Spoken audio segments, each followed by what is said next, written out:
Rana Al Falaki. Welcome to this amazing Global Women's Empowerment Conference.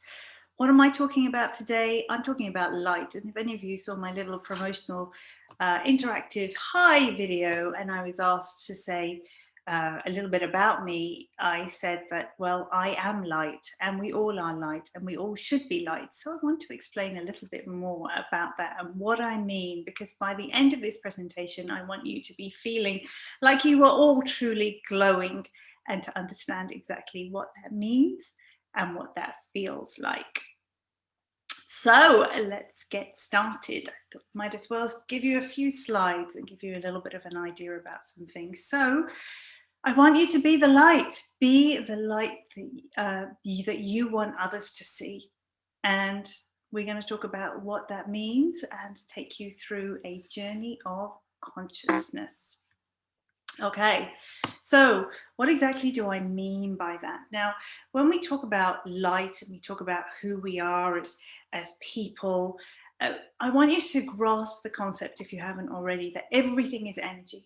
Everything is energy. I am energy, you are energy. The words we transmit are energy. The money is energy, time is energy. Everything around us ultimately is energy. And if you don't believe me, just look up and to see what Albert Einstein said, because he said the same thing. But we have different types of energy. So if I'm really angry at you and I start speaking to you like this, like, you know, this is just really unacceptable behavior, that's angry. Or I might be sort of meek and mild, and I might sort of hold myself into myself and not be able to stand up for myself. And, you know, if I think of typically how I was many years ago as a victim of abuse, this would have been me, you know, hiding. Those primarily two types of energy that sometimes we transmit when we're really frustrated and we're really stressed out, which means we either become powerless to do anything or we become angry and try to force issues through. What we call catabolic energy. They're really destructive types of energy that manifest within us, but they're associated with high levels of cortisol, high levels of anxiety, and ultimately ill health. And if we resonate in those levels of energy, which now I'm going to call the darkness as opposed to the light, if we resonate in those levels of energy for a long time, yes, we may experience depression and not really be able to engage and lift our mood and have a vision for our lives and where we want to go. We find it difficult to set goals, for example. But at the same time, we will not enjoy or experience high levels of satisfaction in any area of our lives, in our relationships, in our financial abundance, in our leadership skills, in our communication, in our wellness, in anything really. So what we want to do as individuals is, I mean, of course, we're going to have episodes where we feel powerless to do anything. And we are going to have times when we feel angry and we feel frustrated. But what we want to do when we become the light that we want others to see is that we elevate that energy within us, that it's no longer destructive, but it's a much more constructive type of energy. It's what we call anabolic energy. So what do I mean by anabolic energy? Well, that might be something as simple as turning positive into, turning a positive from a negative, which is, of course, you know, look on the bright side and looking and seeing the cup half full rather than half empty. But as we elevate that, it may be one of gratitude, one of love, one of forgiveness. So we go beyond just rationalizing about things to make ourselves feel better, or what might a better, you know, the typical things you hear are, oh, well, what might a more empowering thought be that would make you feel better? We want to go beyond that to truly feeling better. So we want to get to the point where we see opportunity in everything, where we see purpose in everything, where we feel joy, where we feel connection, where we receive intuitive downloads, where we can connect not only with ourselves, but with each other and with our higher selves, however you want it, whatever your spiritual or religious views may be. Well, let's call it your higher coach. But it's that inner knowing that's within us, that we all have within us, which is such an important part of how to take decisions and how to lead our lives. And yet it's so often forgotten about and it's neglected because we don't know how to tap into it. So when we get to these elevated levels of energy, when we get to the light, that joyful, peaceful place, it's that area of flow where everything is in flow. What do I mean by flow? Flow state is when everything is just going as it should. You are laser focused. You are highly productive. You get anything done that you need to get done. You are driven. The time just flies by. You don't even notice it. You don't feel it, or there's no room for negative thoughts or doubts to come into what you're doing. The ego essentially falls away because the ego is there to protect us, and actually it realizes that it's got a losing battle here, so it just lets you go and get on with it. And so flow state is a phenomenal state, and often the state we really want to get you to when you are truly leading in your life, because that is the state in which you be able to stand in the middle of the kitchen with a ton of dirty dishes, kids screaming. You might still be working from home, knowing you've got a call that you have to get onto, knowing you've got a deadline for work, knowing you've still got to cook food, knowing that you're really meant to go to the gym that day, and none of it affecting you. And it just all falls away. There is no stress, and you're able to just get on with things. That's where we want you to be. And at other times, we want you to go even higher to that point of connection and that point of what we call level 7 energy, when there is no judgment. And this is really what we mean about being conscious. When you are a conscious being, you will not judge. There is no good, there is no bad. There just is. That doesn't mean we can't form opinions about things, but it means we don't attach any emotion to that opinion. It just is. And it's when we feel passion. When was the last time you felt so passionately about something? And when was the last time you felt creative? I know with me, I never used to think I was a creative person. I was so science-based, research, career-driven. I was thinking, I haven't got a creative bone in my body, because I used to think creative just meant I had to be artistic. But no, you, my friends, are the creators of your own lives. That's what we mean by creation. And when we can tap into our intuition, when we can tap into our higher selves, that higher energy that resides within us and around us, combined with everything else we know, so when we can connect those inner and outer goals, the connection piece again, then we have co-creation. And that's when we are able to create the life of our dreams. I know it sounds a bit corny, but it's true. And that is 100% pure energy. So that's where we want to get you to. That's what we mean about be the light. So what happens? What happens when we can be the light, and how do these energy levels show up? I'll ask you these questions. What do you think? Where do these energy levels show up in your leadership skills? Do you use those so-called soft skills that are actually the most important skills to master, where you can influence others, you can manage to get people to see your point of view, you can manage to empower people, you can truly lead your team, you can intuit other people's needs? What are your leadership skills, and where does your energy lie with them? What's your energy in your relationships? I'm not just talking your intimate relationships, although of course they're a massive part of our lives. Also our relationships with our children, our relationships with our colleagues, our relationships with our teammates. What are those relationships, and how empowering could they truly be? Can you imagine that perfect balance where we wouldn't have any stress? It shows up in our parenting, both in how we parent and the reactions we have to our parents, doesn't it? How many times do we as adults get frustrated because our parents see us as we were when we were kids, and it triggers us because they don't truly see us? How many friends do we have who might be old friends where we don't feel seen? For me, this was certainly an issue. I just felt that actually, I am this person, and I am this amazing person, and I have no qualms in saying that, because I truly love myself now where I never used to. But did I ever feel seen? I didn't. I didn't feel that. I felt inside that I was this glowing light, but I didn't think anybody else could see it. And until I learned to tackle that inner demon, nothing was going to happen. How does that energy show up with our relationship with food, our relationship with body image, our general health and wellness? What are our opinions about money? Remember, I said at the beginning, money is energy. So where is our energy as it relates to money? What are our thoughts? Because those things may be stopping us from being abundant.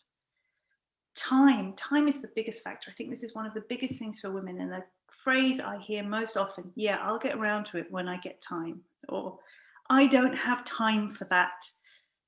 Well, my friends, have you ever thought that you could view time as abundant?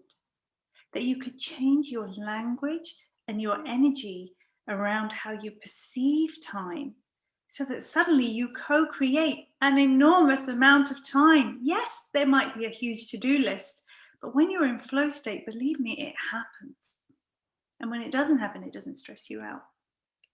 And let's not forget fun and enjoyment, because why are we here on this earth? Why are we here in this world having this wonderful human experience if it's not supposed to be fun and it's not supposed to be enjoyable? Life is not all about work. Of course, if work is fun and enjoyable, then you've found your passion, and that's amazing. And I would encourage every single person to do that. I know I have. But where's the leisure time? Where's the downtime? Where's the time to go out in nature? Where's the time to really experience and connect? Because that is so, so important if you want to create that balance in your life. So as I've said, so we can have these defaults of energy, what we call our energetic makeup. What is your energetic makeup? Is it primarily catabolic and destructive, where you don't feel very satisfied? Or is it really anabolic, where you feel so satisfied that there is no room for improvement because your life is amazing? Or is it somewhere in the middle? So I could actually do an assessment for you that actually tells you what your energetic makeup is, what your primary and secondary defaults might be, both when you're stressed and when things are going well for you. And when things are going well, of course, you're going to have these high levels of energy. Life is going to feel good. So the trick is that the default never goes so low when you're stressed out. And this is actually what it ends up looking like. It's an amazing, phenomenal assessment called the Energy Leadership Index, and I'm a master practitioner of that. What we do is we take this online assessment, and then it generates a report, and then based around that, we do a lot of further analysis and a lot further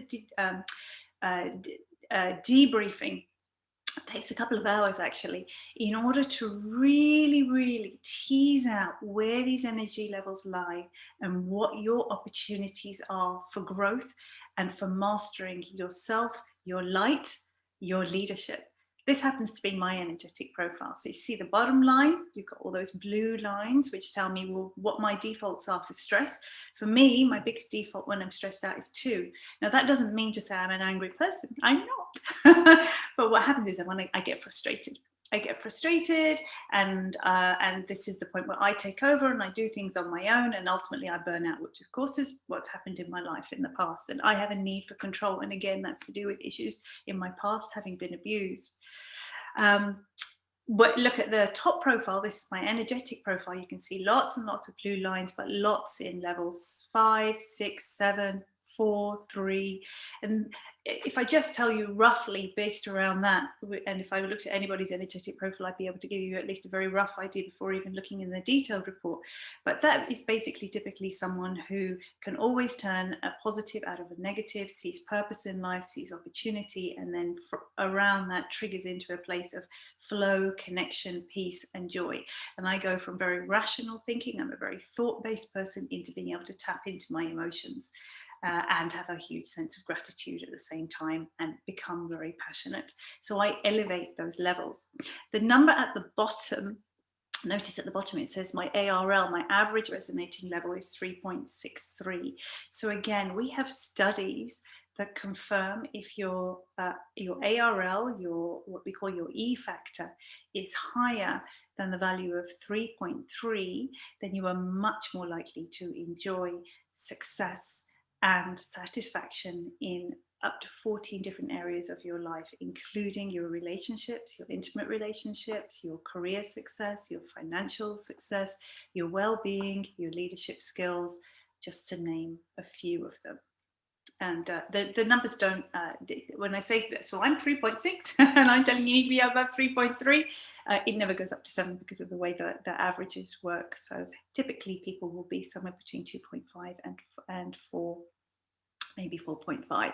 So that just gives you a little bit of insight. Am I the light? When I introduce myself saying I am light, well, look how much energy resides in me, and look how much anabolic, shining light resides in me, rather than darkness. And then amongst that, let's not forget what affects our energy in our lives. And these energy defaults, all these different energy levels will run in and out of us and manifest and show through the language that we use, the behavior that we use, our attitudes towards life, our responses or our reactions, depending where our energy levels are. I'm a very responsive rather than reactive person because I have those higher levels of energy primarily within me. But my energy will be affected depending on what we call the energetic influences, our spiritual beliefs. What do we believe in? And I don't just mean about a religion there, but what are our values? What are our belief systems? How have we been brought up? What is our mental and cognitive thinking like? What are our emotions about something? What is our physical state? I don't know about you, but if I've got a terrible headache, I don't feel like I do now, and I don't present like I do now. I'm going to be much more slower and not really feel very great, and I might be holding my head and just so that gives you an example, right? Your physical anything physical will affect things. Your social environment, the opinions and beliefs of your peers will affect your energy. Think of work situations where you go into work and you pick up a vibe, and you leave work and oh, thank goodness I'm out of there. The vibe in there is awful, or it's so draining, or there might just be one particular person who you feel affects you and brings you down. And of course, the environmental, that might be something simple as sitting in a freezing cold room means you can't concentrate. So how are you supposed to reach flow state when everything is happening for you and you are just going for it if you're freezing cold, for example? Or or you're in a really noisy environment where you can't concentrate. So these are the other aspects which we do when we talk about. So one of the things I do in my core energy coaching practice is do this assessment, but then also we through core dynamics in leadership, we look at what these energetic influences may be and how they're likely to affect you. And the last thing I want to touch on is to remember that life is a balancing act. And I talk about this in my book, Women Who Want More, How to Create a Balanced and Fulfilled Life. And I talk about how imagine yourself being like this flower. You're in the middle of this flower, because I never stood in the middle of my flower. Imagine you're in the middle of a flower and you can see the petals, and every petal is a different part of your life.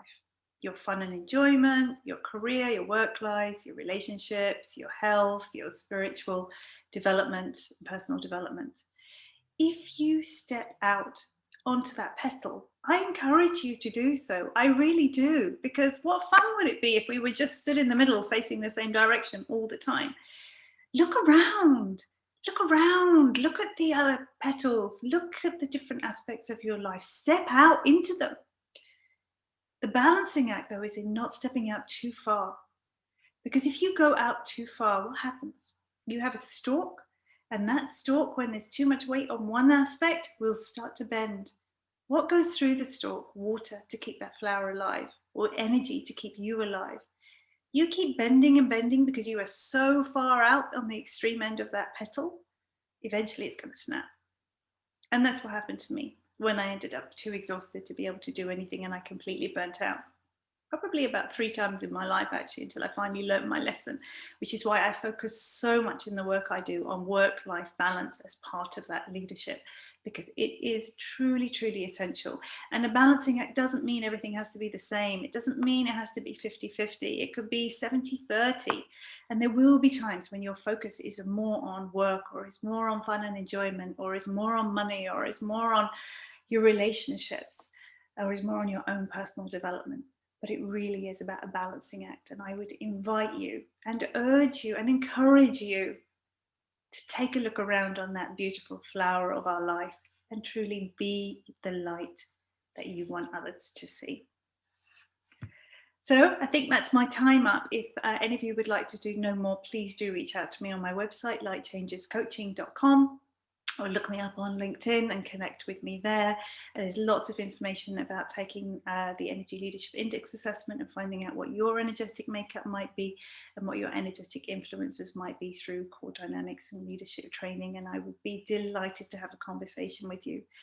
But I hope you've learned something. And if this has resonated with you, then yes, please do reach out for me. But be the light. We all deserve that.